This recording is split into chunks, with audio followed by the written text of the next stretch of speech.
Hey friends, the Fearless Advisor here, and today I'm going to discuss when to consider musical instrument insurance. Well, my oldest son is a sophomore in high school and has been playing the oboe for over 4 years. He's committed to a musical career, and I love to hear and watch him play. This past summer, we made the decision to graduate from the rented school instrument and purchase an oboe of his own. This happens to also be a part of his college plan, but that is for another video.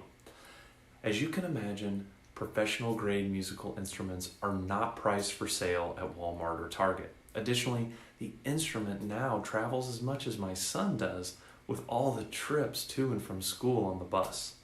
I knew without question that I needed to cover his oboe against damage and loss. Since I am simply a lover of music and not a musician, I was not aware musical instrument insurance existed. Therefore, I contacted my insurance agent and added the instrument to my homeowner's policy and paid the additional premium.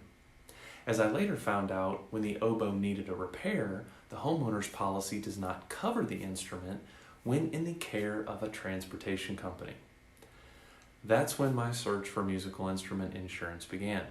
It turns out there are many insurance companies that serve this market. What I learned is the main practices that someone would consider instrument insurance is when the musician is either a professional musician, a collector of high value instruments, or ships and travels frequently with the instrument. First, it's important to remember that insurance is designed to cover against risks with a low probability of occurring, but a high level of severity if they do happen. Think about car insurance. It's designed to cover your liability of a major accident. Severity is typically high for instruments, as many of them are fragile and easily broken by dropping or mishandling them. Therefore, it would be prudent to cover against the full loss of the instrument.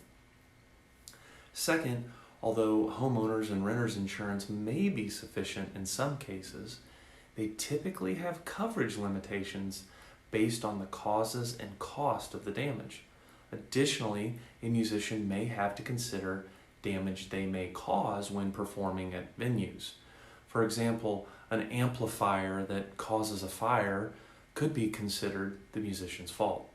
And some policies offer public liability coverage.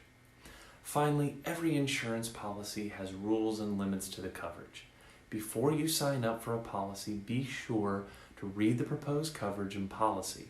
Ask many questions about all that could go wrong and how the policy would cover you and your instrument. This should include the cause of the damage or loss. Part of this questioning should also be about the amount of the deductible. How much will you have to pay before the insurance kicks in? Additionally, some insurance companies offer discounts for members of certain organizations. For example, members of the Double Reed Society receive a discount from Clarion Insurance. I cannot say I ever thought that I would be recording a video about musical instrument insurance. However, now that I have seen some of the orchestra and band communities, it's clear there is a need for this service. My encouragement to you is to research the plan for the cost of this insurance when purchasing a new instrument. If you have questions about how musical instrument insurance fits into your financial plan, we would love to hear from you. Feel free to schedule a meeting with a member of our team. Thanks for joining us.